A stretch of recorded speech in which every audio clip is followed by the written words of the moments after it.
첫 코너는 한 주간 시청자들이 관심을 가졌던 MBC 관련 이슈들을 뽑아서 확인해보는 시청자 픽 시간입니다. 관련 키워드 먼저 살펴볼게요.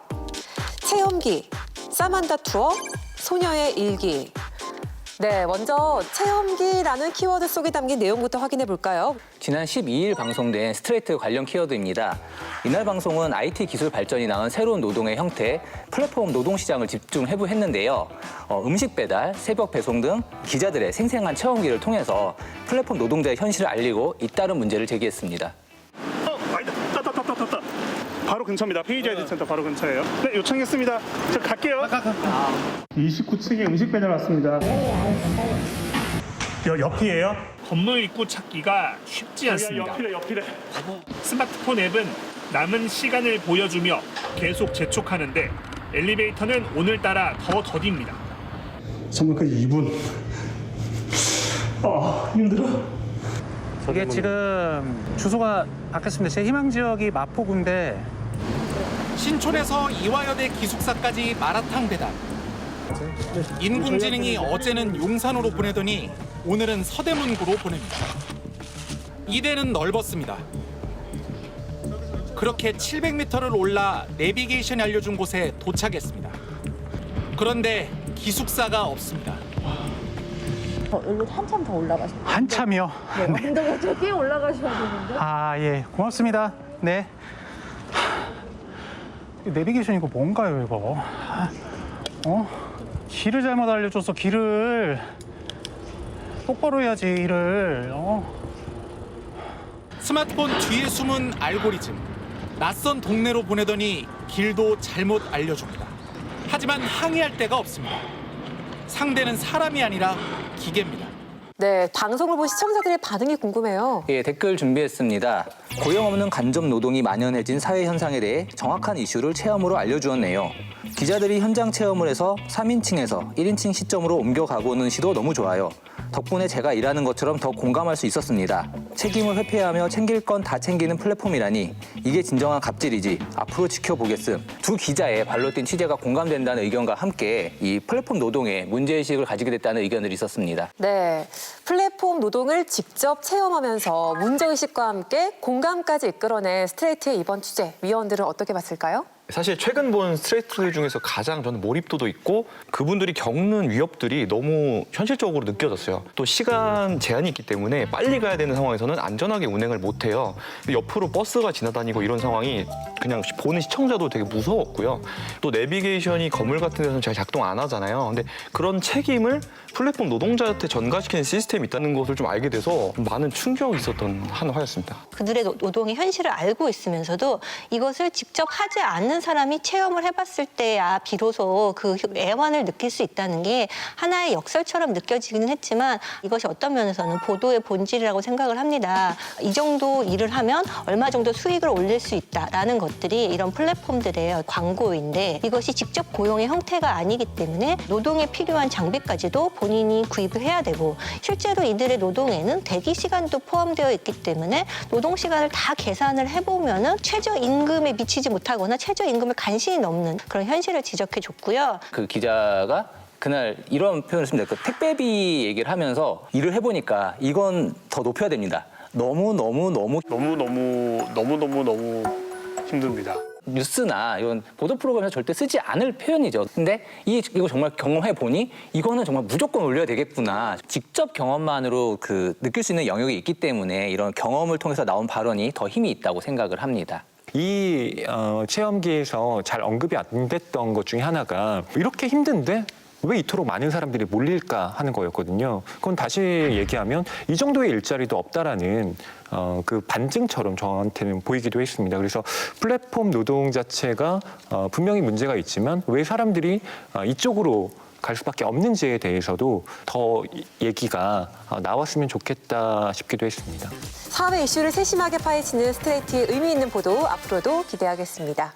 다음 키워드 살펴볼게요. 소녀의 일기, 이건 어느 프로그램과 연관된 키워드죠? 지난 10일 방송된 편의중계 관련 키워드입니다. 이날 방송은 트로트 왕중왕전 마지막 이야기로 꾸며졌는데요. 야구와 축구 연합팀이 응원하는 김사나 선수가요. 국악 트로트 버전으로 편곡된 소녀의 일기를 열창하면서 최종 우승을 차지했습니다. 자, 시작합니다. 노래 시작됩니다. 자, 갑니다.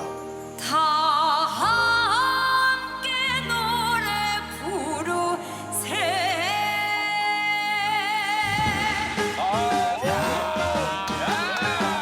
아짱아짱 옹알옹알 걸음마 뛰고 처음으로 아빠 부른 날 새신 신고 새겨보게 새가방 메고 스포츠 월드의 김대한 기자도 굉장히 집중해서 노래를 듣는군요. 너도 친구 나도 친구 단짝꿍 친구 갈래머리 동창들이여 노래 부르세 노래 부르세 소녀의 길을 노래 부르세. 연습 때 지적받았던 부분을 깨끗하게 자기 걸로 만들었어요. 너를 처음 품에 안고 엄마 내던 날 온 세상에 꽃이 피었지. 자장자장 우리 아가 잠들고 나니 내 부모님 보고 싶구나. 3절 감성 표현은 김사나가 훨씬 좋아 보이는데요. 그렇죠? 자식 잘 키워서 시집 장가 보내니 꾸꾸랑 알미가 되었네. 노래 부르세 노래 부르세 우리의 길에 노래 부르세. 자, 스포티비 뉴스하고 내세워서 설명 너무 높다. ጭጭ 나왔습니다. 다 함께 노래 부르세.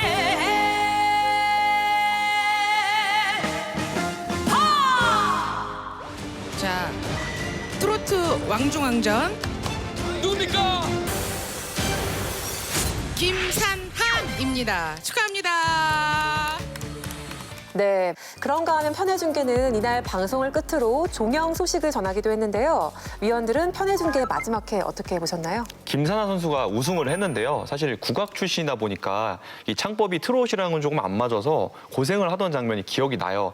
노래 부르세 노래 부르세 아이고 아이고 잘한다. 아니 그게 아니라 아이고 아이고 잘한다. 이게 아닌데? 잠깐만. 아이고 아이고 잘한다. 이게 아닌데? 작곡가님도 음을 헷갈리는 장면도 굉장히 인상 깊었고요. 하지만 결국에 자기의 창법의 한계를 이겨내고 우승까지 해서 그 부분이 가장 기억에 남는 것 같고요. 좀 아쉬운 부분은 제가 이걸 보면서 사실은 이제 파일럿이 떠올랐어요. 처음에 시작이 사실 노총각들의 소개팅으로 시작이 됐었거든요. 좀 가볍지만 좀 다양한 걸 해볼 수 있는 그런 편해중계였으면 좋았을 텐데 마지막에는 트로트 경연 같은 느낌이 너무 강해서 좀 아쉬웠습니다. 네. 저는 이 편해중계라는 프로그램 자체가 스포츠 중계의 어떤 프레임을 가지고 와서 그것을 예능화한 것인데 그런 면에서는 트로트 왕중왕전이 결승전으로 나쁘지는 않다고 생각을 했어요.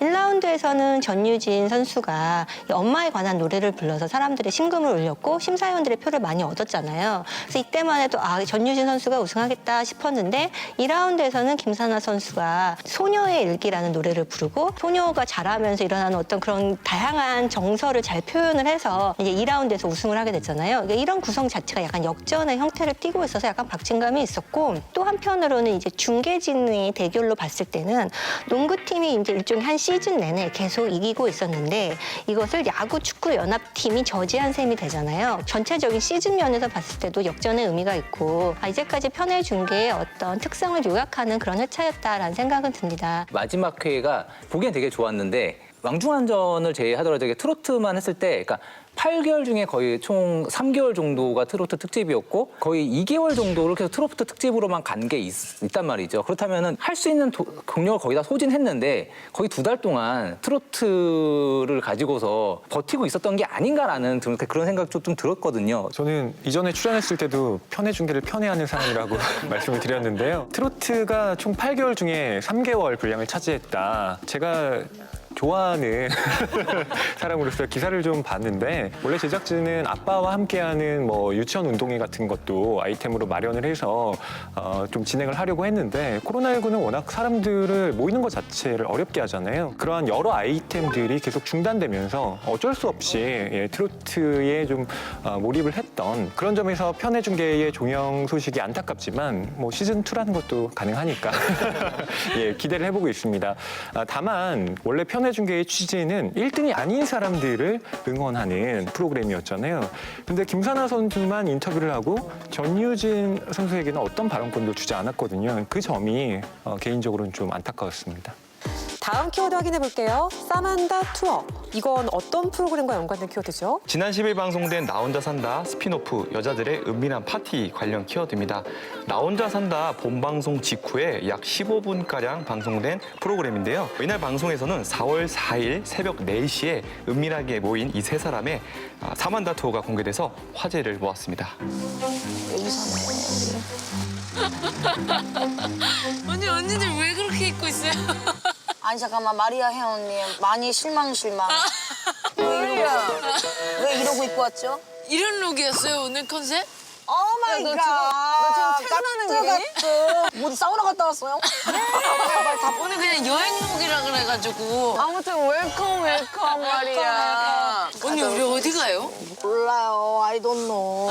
서울의 젖줄. 아 젖줄이면 여기도 젖줄이지. 뭐 젖이 뭐 딱히 있어 뭐. 뭐야 술 마세요. 잠시만요. 이렇게 가는 게 맞죠? 예. 네. 잘못 들었다. 마이 갓 3.2kg. 여러분 길을 잘못 들어서 의도치 않게 벗고 구경하게 되었습니다. 와. 찍고 싶었어. 자 안에서 하도록 하겠습니다. 왜 여기서 도착을 해요? 여기 뭐야? 둥글게 파킹을 한번 해보도록 하겠습니다. 내리지 말아주세요. 못 내려요? 차 안에서 사진 찍어야 돼, 벚꽃 사진. 벚꽃 투어예요, 벚꽃 여행. 사진 마음껏 찍으시기 바랍니다. 벚꽃 보이시죠? 사진 진짜 나오냐? 나오겠어요? 나오겠냐고. 유리에서 찍으니까 내 얼굴이 나오잖아요. 벚꽃 위에 내가 떠 있는 것 같잖아. 이게 나지. 아니 얘는 댄스 했으니까 자 여기. 나 나오니? 와 나와? 이게 뭐야? 나 여기 밟아. 됐다. 됐다. 네. 벚꽃이 좀 나오게 찍어 말이야. 그럼 너무 이렇게. 벚꽃이 메인이야. 얼굴 잘라. 그래 어차피 나 어디 이름 있으니까. 아 뭐야 진짜 머리만 나쁘잖아. 아 재밌다. 사만다 투어 재밌어요. 마리아님 그런 얘기 하지 마요. 버릇 나빠져요.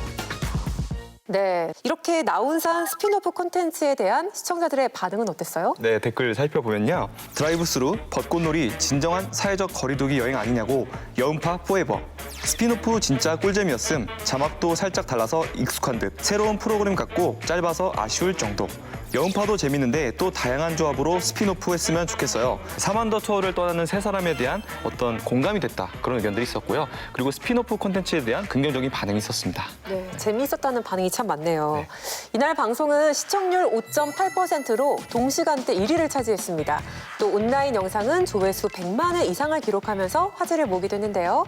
위원들은 나온산의 스피노프 콘텐츠 어떻게 봤을까요? 나 혼자 산다를 재밌게 보신 분들이라면 아시겠지만 끝날 때 조금 아쉽거든요. 좀 더 했으면 좋겠다. 근데 그런 부분을 좀 더 보충해주는 저는 확장판 같아서 너무 좋았고요. 특히 이 세 명의 조합은 아주 믿을만 하죠. 거기에다가 사실 이 방송이 이제 온라인에도 이제 무삭 재판이 올라가기 때문에 이 멤버들 중에서 특히 박나래 씨는 이 봉인이 해제되었을 때 훨씬 더 재밌거든요. 그래서 이런 온라인과 함께하는 콘텐츠 스피노프를 한다는 게 좀 날 것 같은 재미가 있어서 너무 좋았습니다. TV로는 순한 맛, 온라인으로는 매운맛을 보여준다는 컨셉이 새로운 모습을 보여주겠다라는 어떤 제작진의 의지가 엿보였고요. 무삭제판에서만 볼 수 있는 몇몇 장면들이 이제 TV 버전하고 비교해 볼 수 있을 텐데요. 같이 차를 타고 가다가 박나래 씨가 이제 한강을 두고 약간 어떻게 생각하면 수위가 있는 농담을 하니까 어차피 뭐 너튜브 방송 아니에요? 이렇게 말을 했는데 그 장면에서 이제 방송에서는 화면이 바뀌었지만 이게 이제 방송국의 모든 굴레와 속박을 버리고 이 세상을 떠납니다 하는 밈이 나왔거든요. 조금 더 약간 재미있게 볼 수 있었던 것 같아요. 특히 이제 한혜진 씨가 약간 길을 잘못 들어서 의도치 않게 드라이브 스루로 벚꽃 투어를 진행하게 된 그런 장면이 나왔는데 우리가 이제 요새 코로나19로 사회적인 거리를 두면서 여행을 자주 못하는 형편에서 이런 것들을 보고 그냥 약간 재미있게 즐길 수 있다는 것이 그냥 좋은 컨텐츠로 여겨졌습니다. 정규 방송뿐만 아니라 이렇게 온라인 콘텐츠를 통해서도 나 혼자 산다가 새로운 형식을 보여줬잖아요. 그건 뭐 앞으로도 나 혼자 산다의 장기 집권이 계속 가능하다라는 방증처럼 저한테는 보이기도 하더라고요. 시청자들에게 나 혼자 산다가 앞으로도 더 친근하게 다가갔으면 하는 바람입니다. 나 혼자 산다 스피노프, 여자들의 은밀한 파티, 앞으로 또 어떤 이야기가 펼쳐질지 기대하겠습니다. 한 주간의 MBC 이슈를 살펴보는 시청자 픽, 다음 주에도 새로운 이슈들로 만나 뵙겠습니다.